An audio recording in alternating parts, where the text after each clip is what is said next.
Michael, you're very welcome. Thanks for joining me on my podcast this week. Thanks, James. It's great to see you. Thanks very much for inviting me. And from memory, I think you're based in Laytown, isn't that right? I am, yeah. We made as you can probably tell by the accent, not originally from Laytown, from the north, originally from Armagh, Mm. but we made the big mad move.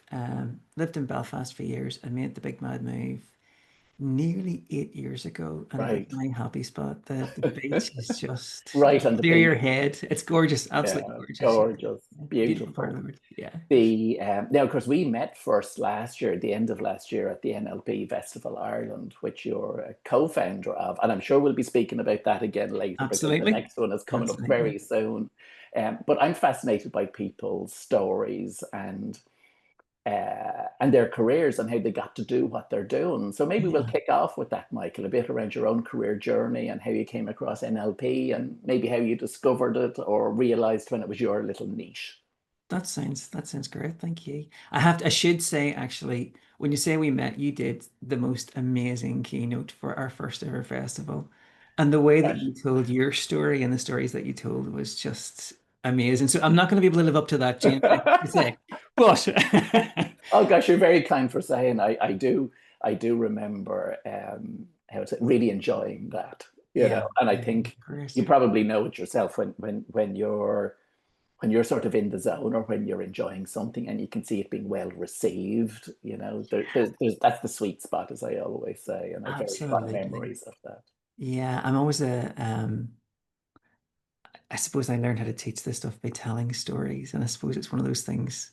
What gives the festival its uniquely Irish flavor is sharing stories. Yeah. But we always let the story about I think it was Thomas Jefferson used to say about when two people get together, if they exchange a coin, they each walk away with one coin.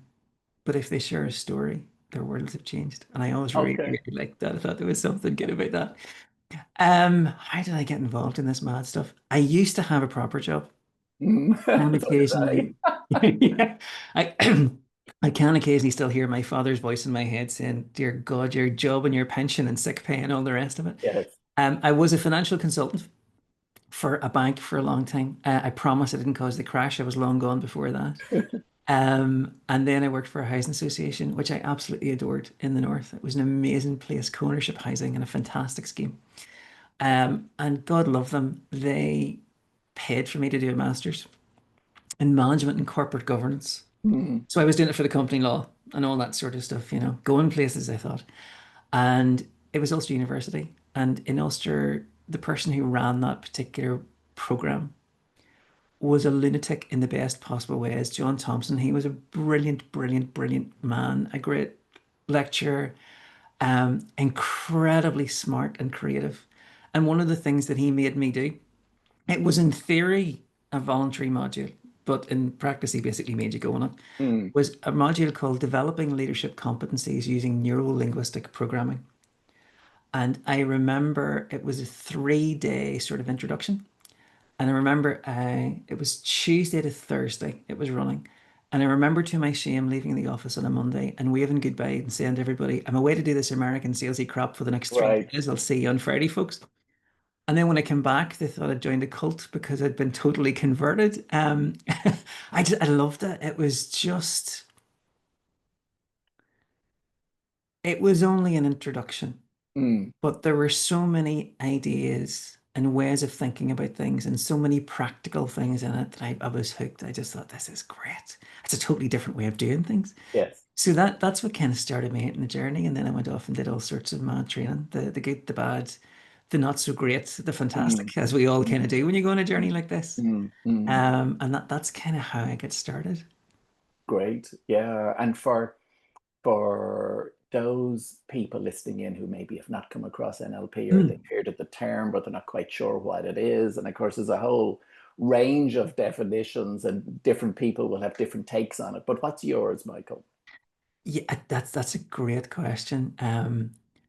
Bruce Grimley, who's an amazing person, did his PhD on NLP, and one of the most difficult things was getting a definition for what it actually means. Right. Um, NLP is a terrible name. I'll start with that. It's a bit like we normally say in our training, this is a bit like asking somebody from Armagh for directions. I wouldn't start from here if I was you. Um, Being an Armagh man, hopefully I get away with that. It's a terrible name, but it's stuck because it does what it says in the tin. What NLP basically does at heart is it it's about modeling. It's about Mm, looking at how do people do what they do. And in particular, it looks at our patterns of thinking and communication and behavior. That's the way it kind of looks at how we do what we do, which is where the neuro-linguistic and programming comes in. mm, Programming idea is the idea that most of what we do as human beings is habitual. It's learned over our lifetime and it's completely unconscious. We're not even aware that we're doing it. Generally, if you ask someone who's good at what they do, how did you do that? They normally can't tell you, or they'll give you some very surface level sort of description because if they had to stop and think about how they do what they do, they wouldn't be good at it. It's the mm, fact that it's become habitual. mm, It's also true of our bad habits. So mm. the things that we classify as bad habits, the behaviors that we all have that we wish we didn't. They're reaching for the extra biscuit, all those various things. There's a certain kind of genius in that too, because if despite your best efforts, you can on a regular basis manage to have patterns of thinking and communication and behavior that lead you to a result you don't want, it takes a particular kind of genius to be able to do that despite your best efforts. And Mm, that's what NLP basically does. It looks at how do people achieve the results they do through thinking, communication, behavior. And then from that, it tries to create step-by-step guides that will help other people be able to achieve better results in that area. So a classic one, and we'll probably talk about it later, is a mm, thing called the well-formed outcome. And it's basically modeled from how do people who are really good at solving problems and getting to outcomes do that? What's the thought mm, process that happened? mm, And mm. then turning it into a simple set of questions that can help people to do that and go on that journey. Oh, right. Okay. So maybe even from a practical point of view, um, because I'm a great fan, of the phrase like, well, knowing your outcome, or the Stephen Mm, Covey bit, start with the end in mind, or goal setting, to use a traditional term. yeah, For people listening in, what might be a little practical application of that around the well-formed outcome? Because I'm sure most of us can identify at least one area in our lives, working or personal, that we would like maybe to have some change. absolutely. I have to say it's my favorite technique, so I'm completely biased. But the well-formed outcome is essentially a set of questions to help you go from a problem Yes. to an outcome to give you a little bit more control. The particular version that we would use, and we have it in all our programs because it's so useful in so many different settings, is one that I learned from John Seymour, who's a brilliant trainer of NLP. And it actually starts with the problem, and it starts with a Mm, very simple question. Whatever problem you happen to be facing, whether it's small or large, how is this a problem for me? Generally, at the heart of most human problems, it's a stimulus and a response. It's something, someone, some experience that I don't particularly like is causing a response that I don't particularly want. So it's yes. something, someone, some experience is causing something I don't want. And if you can work out how it's a problem for you, it's much easier to start to think about what you'd rather have instead. And that's the Yeah. second question. So what would you rather have? Um, you can build on that, and you can build on that then by setting yourself deadlines. Things like, well, when would I like to have that by, that outcome that I want? How would Yeah. you know you had it? What would you see or hear or feel? Because you're a human being, and the only way you'll ever know if you've changed something is what you'll see, hear, or feel.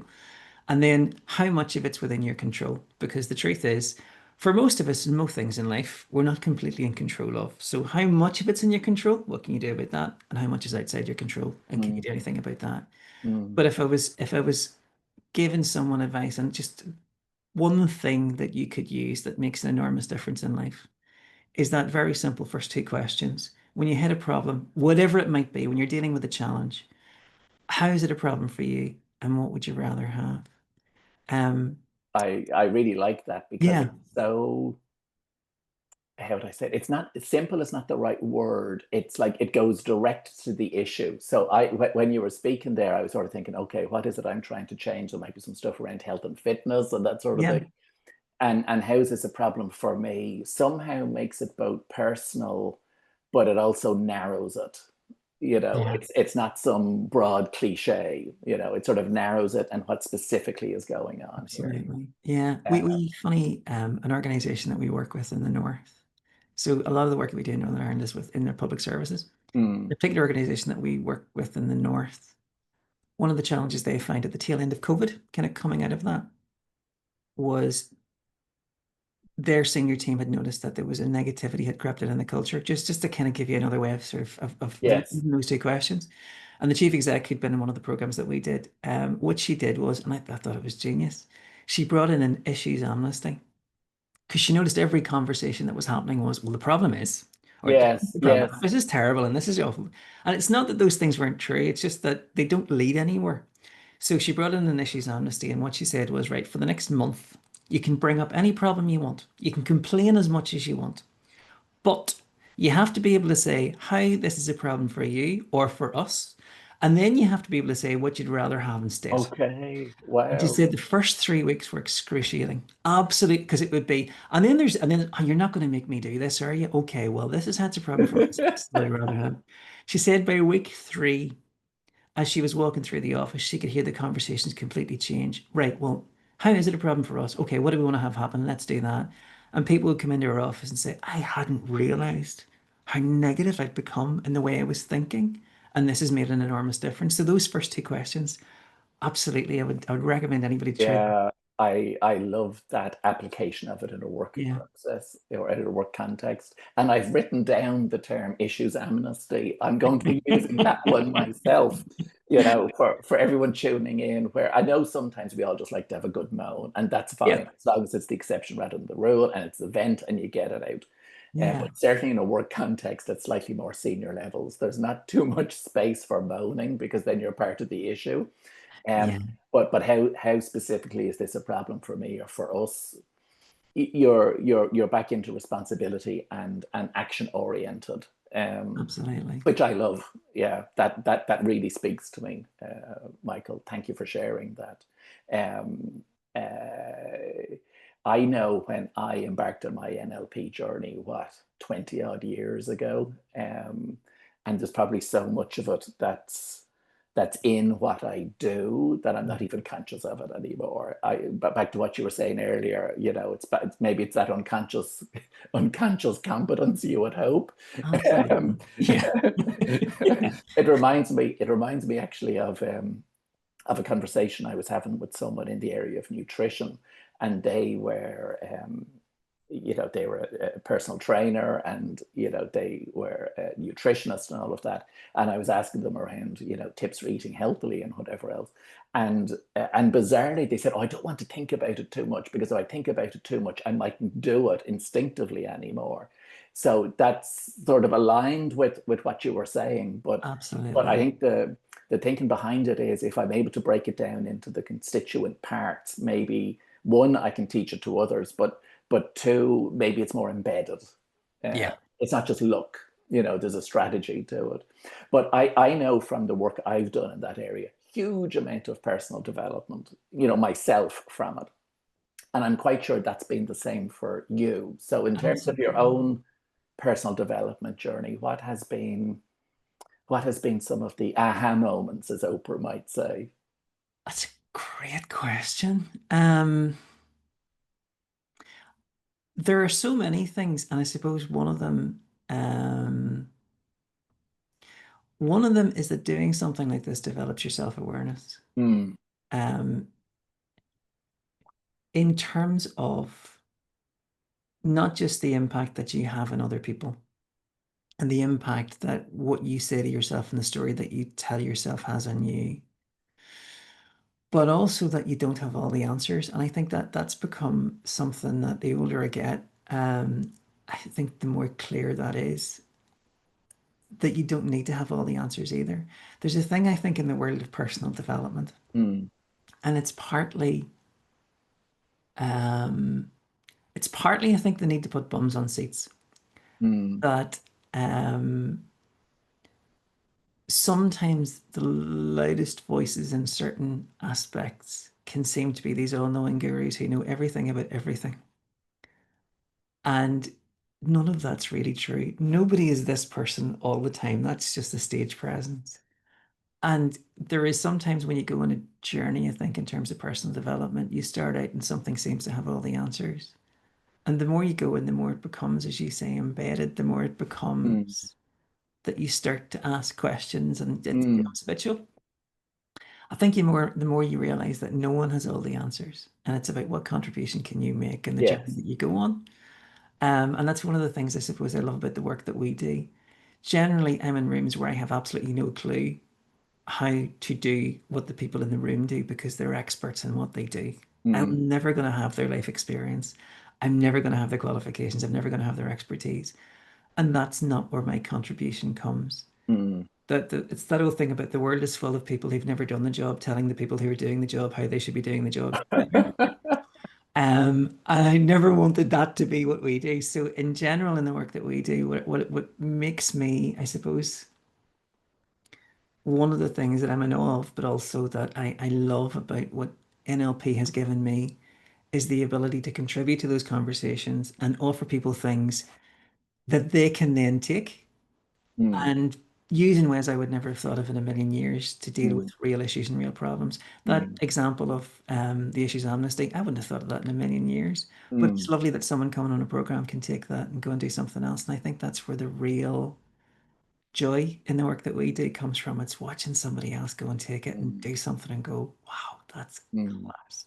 mm. I think it's That's the not, joy of it. Yeah. yeah, absolutely. It's not hoarding the knowledge for yourself and turning yourself into, it's actually the sharing that makes an enormous difference, I think. Yeah, yeah, and the synergy. I think Yeah. so. Yeah, so from your own perspective, NLP, huge amount of self-awareness, Mm. absolutely. And I mean, that's like the layers of an onion. That just keeps expanding. There's no end point Yeah. to it. But there was something else there. Yes, when you were saying it's like it's not about having the answers, but I think and something that you reminded me of is like, but maybe you have different questions, and different questions lead to different answers, or at least opening a Yeah. door to a new possibility.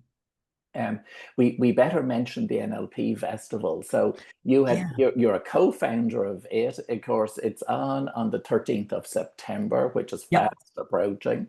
Maybe tell us a little bit how that came about, what's involved, and if people are interested, how can they find out more, or maybe even get a ticket? Great. Thanks, James. I suppose I should mention a few things. As you mentioned, there were a few of us who were actually originally just getting together on Zoom because it can be a lonely old thing. This, as you well know, in the world of personal Yes, development in yes, general.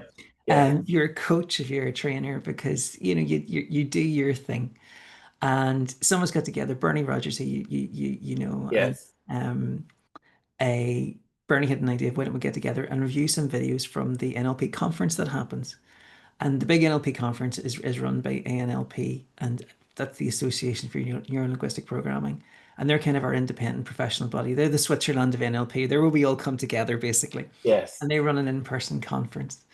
And we were reviewing some of the videos, and then we said, well, why don't we do something in Ireland? Because we all know amazing people who have an interest in NLP or use NLP. And there's very little to connect them on the island. So we came up with this idea. Why don't we have a festival? So it's not a conference. It's not very mm, formal. But a space where we could get people who have an interest in LP coming together and sharing their stories and how they got involved in it or their interest or, well, I'm using it doing this and I'm using doing yes, that because you never know what comes out of that and the sparks that could happen. And you kindly agreed to be our keynote speaker for last year, and you were fantastic, absolutely brilliant. We still get rave reviews coming back from us about how wonderful it was. And from that, we decided, well, why don't we try and do it again next year, and let's see what happens. So this year, we are having it in. We're very lucky. We're having it in TU Dublin in Blanchardstown in the brand new Link building. So it's the new high tech place for startups and all of the rest of it. The room is fantastic, I have to say. great. And just off the M50, so Just off the easier M50. easier access. Yeah. Absolutely, yeah, yeah. And the theme this year is embodying NLP. Hmm. And I suppose where we're coming from it is a little bit what you just said about habits. We all have different maps of the world, and anybody with an interest in NLP has a different map of NLP too, and we all use it in different ways for different things. So the idea with the festival this year is to celebrate the different ways that people are using it or applying it or interested in putting it into practice and giving a flavor of that. So we're really lucky this year. We're being joined by Frank Puselic, So Frank was one of the original developers of NLP in Santa Cruz. Hmm. And Frank is joining us from Ukraine. So Goodness. Frank, as well as everything else, Frank is a renowned psychologist. And Frank has spent his career working in stress, addiction, trauma, working with victims and survivors of conflict. And he's Hmm. currently in Ukraine working with victims and survivors of the war. Gosh. And Hmm. he's going to join us to give us a little bit about the early days, some of the history, Hmm. some of the stories would make the hairs in the back of your neck stand on end, it has to be said. Some of them are hilariously funny. He'll also share a little bit and give us a chance to put into practice some of the things that he uses when he's working with people and a little bit about the work that he's doing at the moment. Okay. And we have Bill Phillips. Right. So Bill is an internationally recognized NLP coach and facilitator and peacemaker. So he works in conflict resolution, and Bill is involved in Middle East peace talks at the moment.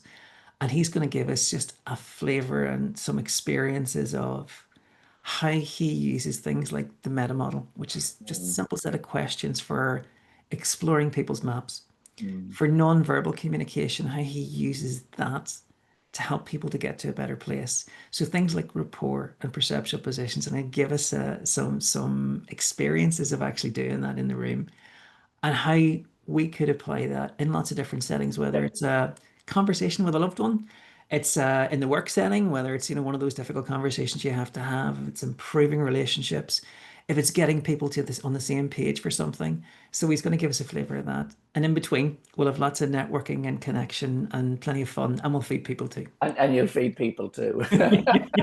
And if people want to find or get a ticket, what's the best way of doing that, You Michael? can, if you simply put NLP Festival Ireland into Google, it'll come up Okay. straight away. Other search engines are available, but if Yes. you were to Google NLP Festival Ireland, also if you go to nlpconference.com, that's the website. So we're doing this in conjunction with the NLP conference.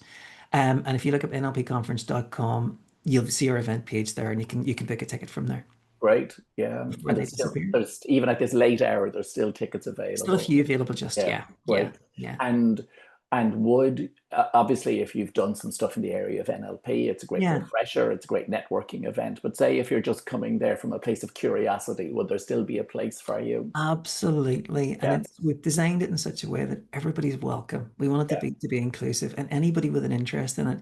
You don't need to know the NLP terminology. You Yeah. don't need to have experience at it. Yeah. Um, at the heart, I suppose, of NLP when it comes to any of this stuff is experiential learning. It's putting it into practice and trying it out. Yeah. Whether or not you know what the label is or the term is, it doesn't matter. And one of the things you mentioned about NLP earlier and about putting it into practice daily. And what's kind Mm. of interesting, what I always think with NLP is, in many ways, there's nothing new in NLP. In that, what NLP does is simply hold a mirror up to life and say, "Look, this is what people do." It Mm. kind of makes you more aware of that. Mm. So a lot of the things that people do on a day-to-day basis, NLP will be very familiar when you're actually using it. It's just it'll be the first time for a lot of people that have stopped and went, "This is what I actually do." Yes, There yes, you go. you're putting Yeah, labels on it. Actually, as you're speaking exactly. there, I'm reminded of, and again, many people who listen to this podcast would have fairly good levels of emotional intelligence. Absolutely. And if you think of emotional intelligence, you've got self-awareness, self-acceptance, social awareness, relationship building, relationship management, all things that are intrinsic within NLP as well. Absolutely. So going Yeah. back to when you were speaking about your own insights from NLP, the phrase that came to mind was not all wisdom is in the one school. And for what's the old phrase, the sages on the stages, they only come at it from one school. Yeah, So you might be coming to NLP from a different school or a different totally. practice, but it would still add to your own personal development journey. Yeah, definitely. Absolutely. So if you're interested in the spot, there's still places available. Just Google NLP Festival Ireland and people find Definitely. what they need to find. You had Absolutely. mentioned earlier, Michael, around your own career journey and banking, consulting, housing. And of course, now your company is the power of choice.ie. And I Yeah. said in the intro that, of course, you do a lot of work with the Northern Ireland Chief Executives Forum. Maybe Yeah. give us a bit of a sense of the work that you do with your own company. Yeah. Yeah. Um, I suppose it helps to give a little bit of context if I mention sort of how Mm. I'm doing that. So having come across NLP doing the masters, it was fantastic and loved it and it was great. I probably would never have Mm. gone any further.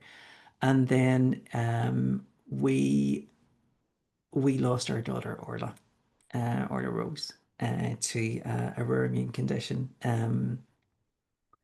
One of those things that happens in life. It's just, that sounds like such a trite phrase to say. When she was 6 months old, she got the cold. It was just a cold. And then it became very obvious in a short space of time it was more than that. And it turned out it was a rare immune condition, 1 in 1.5 million. So we kind of went on a journey with her. And Orla was just the most amazing, despite, she's only 6 months old. She was so bright and so vibrant and just so full of life.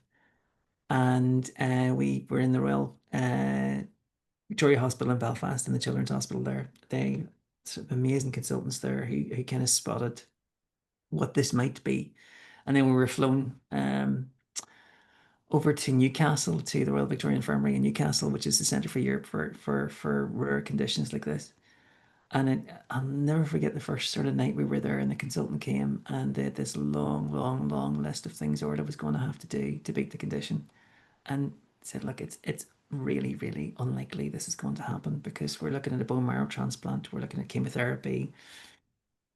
She's nowhere near going to be where she needs to be able to go through any of those things. So I'm really sorry, but this is where we are." And we went through sort of days and then weeks, and every day the consultant would come around and Orla would have ticked something off the list.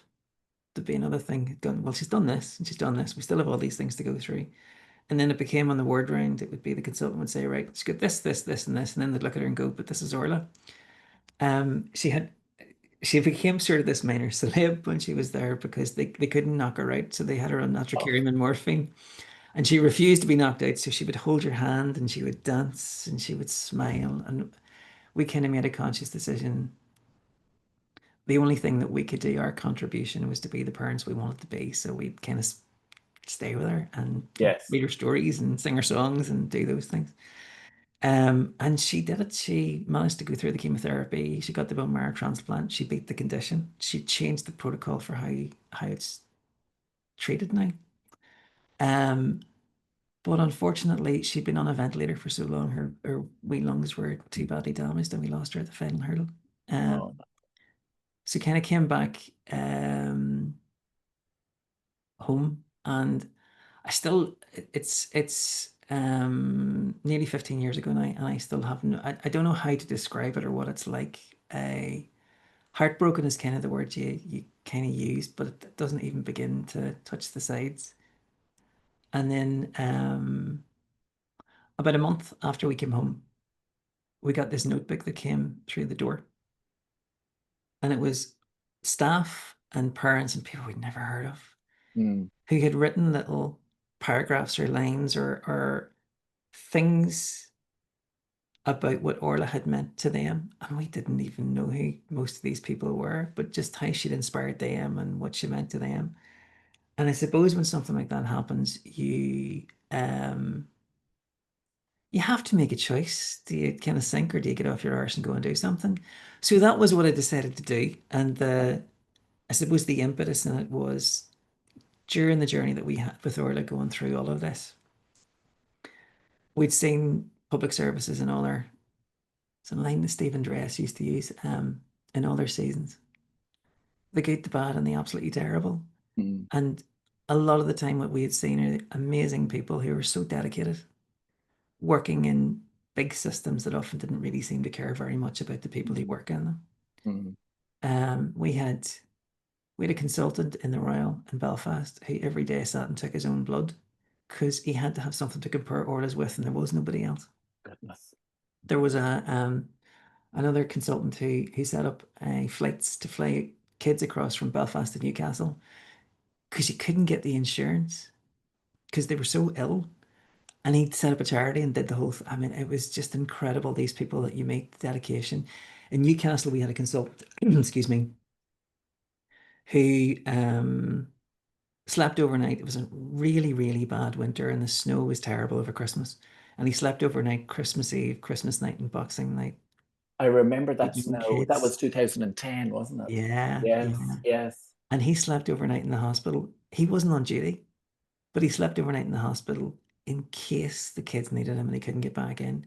And you never hear those stories when people are running down public services. It's always about what there isn't, but you never Yeah. hear about The dedication yeah, and the love. yeah. So my mad thing was I had used bits and pieces of NLP to keep myself going, and with some of the other parents, just simple things. And with some of the staff too, and kind of having conversations with them. And I thought, right, this is maybe the thing that I can do. Um, I don't have any of the answers, but I might be able to offer some things that might help the people who do. So I suppose my idea was making a difference by helping the people who actually make a difference in society. Yes. So that was kind of that was the mad idea.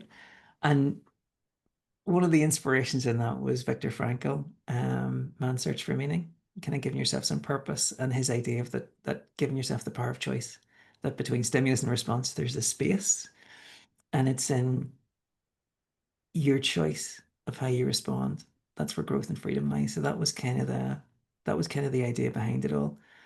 Um, I'd love to tell you it was a really straightforward journey from there, and it was all, I only went from success to success.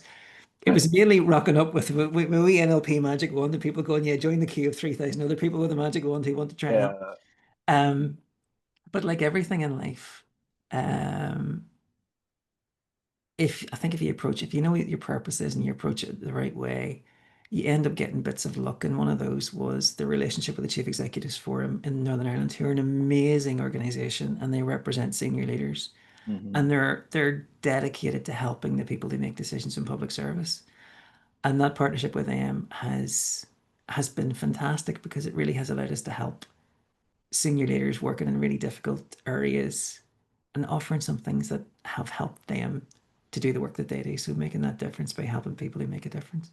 Yeah. Goodness. Well, thank you for sharing that, Michael. Thank And you, James. my goodness, Orla Rose, the impact her little life had on people. Yeah. Yeah. That's one thing I take from it. And yeah, power of choice. Yeah. You had to make a choice. Um, and then to be of support to the people who provide support.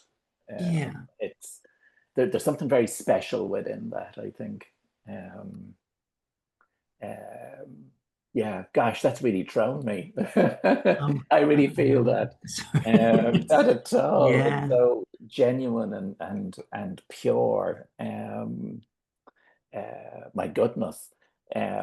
So I love the term power of choice because and it even goes back to that frame you had shared earlier. It's like if we can identify a choice, um, I think it gives us a little bit of a better feeling of control. Yeah. So it's Absolutely. either it's A or B. Well, at least then I can, if I feel I can choose one or the other, I have a sense of agency back, Yeah. Yeah. even in the most Absolutely. difficult of circumstances.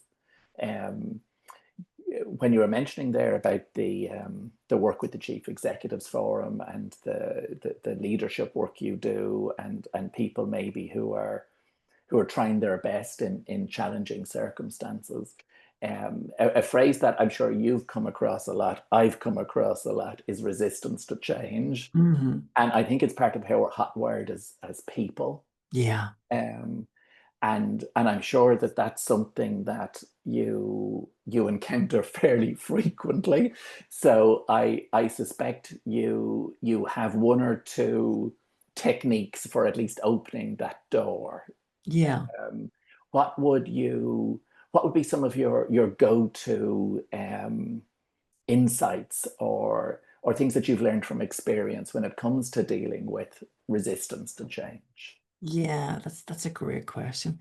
Funny, and I'm gonna go all academic now, but it was a study in about 2000, Michael Beer and Nitin Noria, cracking the code of change. And one of the things that they did, so they're both in Harvard, and one of the things they did was they looked at people who brought in change. So transformation or change in organizations, small, medium, and large. And what they concluded was the thing that mostly kills change in an organization is that you don't bring the people with you. Mm. That's not enough to be right, which is what people often think in organizations. Well, I've got this great idea and it'll be brilliant. If you can't bring people with you, it's not going to happen. And one of the challenges with working with people is that we we are creatures of habit. I've Daniel Kahneman in my head now with thinking fast and slow. But one of the things that we often do is in a room, and I'll see how this translates in a podcast, but we normally get leaders to clasp their hands together in front of us. Yes. And if you clasp your hands together, most of us, because this is a habit and you've been doing this since you were a little baby, you'll have a habitual way of doing this. And normally what you'll have is what is known in psychology as a dominant thumb. And what the Mm. dominant thumb is it's the thumb that's on top. Mm. You'll have one thumb on top of the other. So your fingers interlaced, hands clasped together. You'll have a thumb on top. And then the next bit that we ask normally causes chaos in any room. And we say, right, we're going to ask you to do something a little bit different. We're going to ask you to unclasp your hands and clasp them the wrong way around. In other words, put the other hand on top. So the other hand is now the dominant thumb, and it usually causes chaos because it just feels wrong, even Yes. though they're your hands. And a Yes. lot of the time with people, there's a comfort in sameness. There's a comfort in habit. There's a comfort in tomorrow being the same as today and today being the same as yesterday. But there's that little thing around, a comfort zone is a beautiful place, but nothing ever grows there. No, good old stuck in a rut and better to tell you now. Absolutely. Mm. Yeah. There's a famous book by Ken Wilber, A Theory of Everything. And it was a huge influence. Bill Clinton talks about the how the book influenced his approach to the Northern Ireland peace process. And one of the key things in it is really about that. It's about the idea that whether you're dealing with an individual or Mm. you're dealing with a collective, a team or an organization or whatever that might be, there are always two things you have to pay attention to. There's the inner world and there's Mm. the outer world. And the outer world is where plans and procedures and policies and strategies and goals, that's where they all live. And they're all really important. The inner world is where beliefs are, where values are, where the things that we care about are, the things that make us human, our emotions, our thoughts, those things, that's where they live. And what Wilbur points out is if you want to make change happen, you have to bring both. And what I love about NLP is Yes. it provides both of those things. So things like the well-formed outcome that we talked about, a simple set of questions, you can come up with a strategy. Something I know, I'd listened to the brilliant podcast you did with Bernie Rogers, and you Mm. talked about neurological levels and that framework, Mm. starting with purpose and going to identity and values and skills and capabilities and what behaviors and then down to the environment. Those things are brilliant for creating strategies. And that's really important because if you don't have a strategy, we can create the best workplace in the world, but nothing will ever happen because we haven't got a plan of where we're going next. Likewise, it's not enough to have the plan and the strategy because you have to bring people with you. And things in NLP like perceptual positions, being able to put yourself in someone else's shoes and then take a step back and think about, right, if I know what I want and I know what they want and what's happening with them, how do we take a step back and make this work for everyone or make this work better? Mm. Things like rapport, those simple things like spend a little bit of time meeting people where they are first before you Mm. try to lead them somewhere else. I know you've heard this a million times, but that golden rule in rapport, match, pace, lead, where you Mm. have to meet someone first where they are, spend a little bit of time getting a sense of what their map of the world is like before Mm. you've earned the right to take them somewhere else. And Yes. often what people try to do is lead first without taking the Yes. time. Yes. Meeting them where they're at and then Yeah. connecting. And I know there's one extra bit that I have found there that's key, which is the intention behind it. Because if people are going in doing rapport and matching and all of that, and if the intention is not noble, for me, then that becomes Yeah, manipulation. absolutely. And we can sense it. It's like, it's not genuine. Totally. There's a John Seymour always used to say, what's the difference between manipulation and influence? Mm, Intention was his answer. That's it. there you go. There you It's go. if it's going to be if you're trying to bring people to somewhere that's mutually better, then Yes. influence is really useful. But if you're doing it something that's and it's just about you, then manipulation is more what you're at. And Yeah. that comes across. Yeah, it does come across Yeah. because, the ego is too big. Yeah. God knows we could chat all day. Because- As always the case. I always like to close the podcast episode when a guest is good enough to join me with a few, not quite quick fire questions, but they're often ones that sometimes can open up something new, and it'll bring us into our wrap up for this week. So, what's your most cherished possession? that's a great question. The first thing comes to mind is family. That's the starting point, but calling them possession probably would No, do well in my house. they're not Um, things. there is. I'm actually looking at something more work related, but actually, it's more. I find it the most inspirational possession that I have, and my much smarter, much more talented wife bought it for me, um, for our anniversary, funnily enough, and Hmm. it's a signed copy of the Belfast Stroke Good Friday Agreement. So it's Wow. one of the copies of it, and it has all the signatures.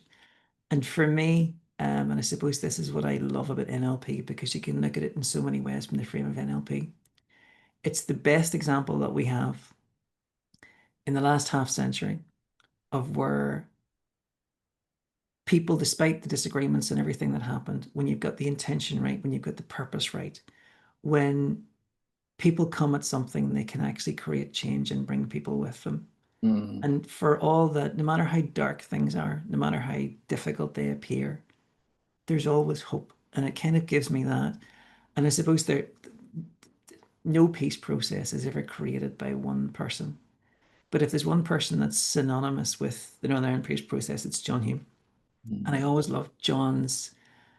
I mean, it's funny. God love him. John is your classic. We used to call it the single transferable speech. That if you keep saying the same thing over and over and over and over again, eventually people will listen. And we did, and they were all Hume's children, and we all use Hume's language. But one of the things that always stuck was his idea that difference is the essence of humanity, Mm, and difference should never be a cause of conflict. The way to deal with difference is respect it. And for mm, me, it chimes so much with the question that drives all of NLP, which comes from Gregory Bateson.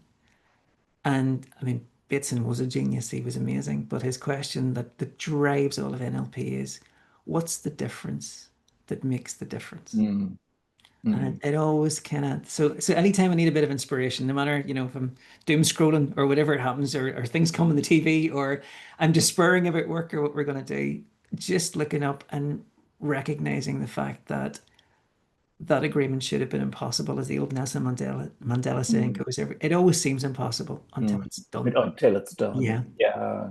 And I mean, that piece around difference is more as relevant now as it was then. totally, totally, Uh, totally. Gosh, that in itself is inspiring. But my next question for you, Michael, is what inspires you? What inspires me? People is Mm, the honest truth. Like I mentioned that, and what makes, I mean, the agreement isn't a piece of paper. It's the people that came together to do it, despite all their different maps of the world.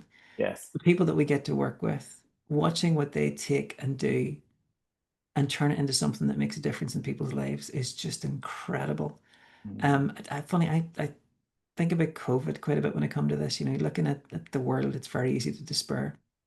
mm, But I genuinely think if humanity is still around 50 to 100 years from now, when historians are looking back or when we're teaching things in school, if you look at the pandemic, what people will talk about most, I think, is the fact that right across the world, regardless of culture or creed or race or whatever happened to be going on, people right around the world made enormous sacrifices, not because they had to, but because they believed they were doing things to help the most vulnerable and protect them in our societies, right across the world. mm. And to me, that speaks about something in humanity that is really, really worthwhile. We have somewhere in there a common set of values Yes. that we're prepared to make sacrifices to protect other people. Yes. Yeah. And so from that to, something as simple as we mentioned the well-formed outcome. I mean, we teach it. And right now in Northern Ireland, there is a charter for how government departments work with arm's length bodies and the various groups that deliver public services in Northern Ireland. And it's explicitly based on a well-formed outcome. Is Okay. it a problem for you? Has it a problem for us? And it wasn't us who did that. It was people from the program got together, went, how do we make this work better? And they did that. And that it's that sort of thing that Yeah. inspires me. Yeah. Yeah. The ripple effects. Yeah, yeah, it's that You- Bobby Kennedy's my favorite speech, excuse me, Bobby Kennedy's Tiny Ripples of Hope, that you never know where they're going to spread. And that's really Lovely. inspiring. Yeah. Yeah. And that's certainly inspiring. Yeah. Um, I suspect a bit like me, you're always reading and learning. Is there anything that you're currently enjoying in terms of books or podcasts or God. I'm probably a bit like you, James, where I generally have 6 or 7 books on the go at the same time. It could indeed? take me 6 months to actually finish any of them because I've been keeping jumping between them. There's two at the minute I'm reading. I'm rereading, I should say, to be honest, because I've done them. But Georges Louis Borges' Labyrinths, Okay. because there's a couple. One that has Borges in it, which is my one of my favorite pieces, because it's a page and a half, but it's about the various roles that we all play. So he's got Borges, the author, who's the person who goes out and walks around the street and everybody sees. And then there's him who enjoys coffee and playing guitar. But nobody really knows who that person is because it's the Borges, the author. And as time goes Yeah. on, this author guy's taking over everything. And then it finishes with my favorite line of any written piece ever. I do not know which one of us has written this page, which I kind of really like. But it also has the labyrinth, the Library of Babylon, and to me, it's very much about the world that we currently live. It's a library that contains everything that could ever possibly be written by any human being. And at first, it sort of seems this is a brilliant idea because everything is in there. So you Mm. can see all these amazing books. But the reality is, if it contains everything that could ever possibly be written, most of it's rubbish. So you pick up a book and it's nonsense because it's got every character that could ever possibly be written down by human beings. But one of the librarians remembers vaguely that 500 years ago, somebody did pick out a book and there was a page of it that did seem to make some sort of sense. Okay. And it reminds me a little bit of the promise of social media and the promise of the internet and the promise of AI. And the premise of And AI. what Yeah. we end up with is a lot of Yeah. rubbish. I've not read that book, but it sounds as if it's one that is right up my street. Call it out to me again. The Labyrinth. George Louis Borges, Borges, and Yes. it's Labyrinths is the book. It's kind of his collected works. He's a Uh, brilliant writer. I've Um, certainly come across him, and I certainly know there's a few quotes of his that I've come yeah, across, yeah, yeah. but I don't think I've read anything. So yes, that's one for me to check out for sure. There's another one I'm reading at the moment, rereading, I should say, because I love George Leonard. He's probably most famous for his book Mastery. Okay. It's very short, but the one I'm reading at the moment is Aikido, because he was black belt in Aikido. But what it's really about is about life. It's kind of he uses Aikido as a lesson for life and masters a lesson for life.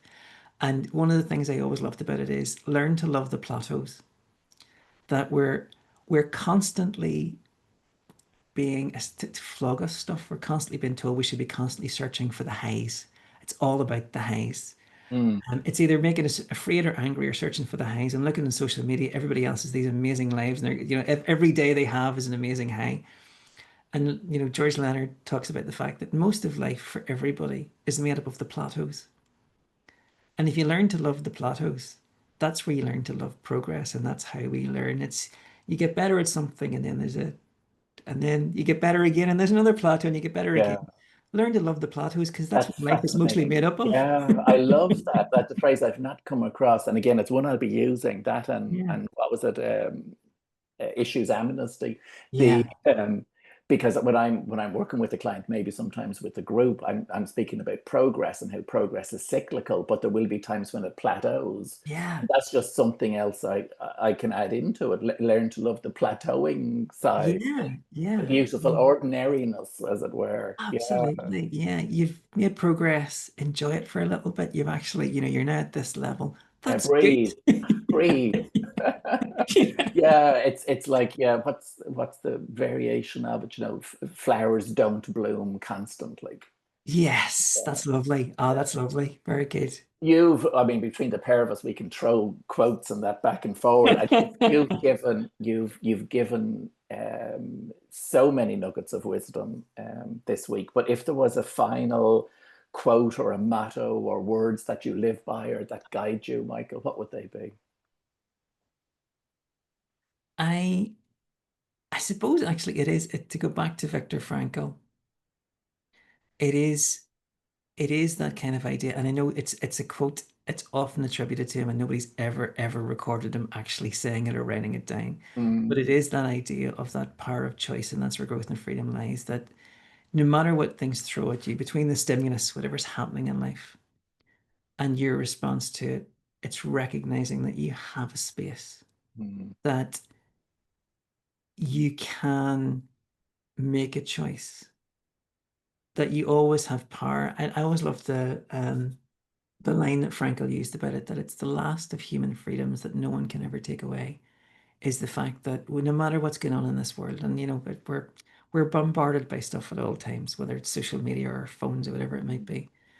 But no matter what's happening in this world, what no one can ever take away is your ability to choose how you respond. And that's so important, especially in the world that we currently live. mm, Um, it's very easy to despair.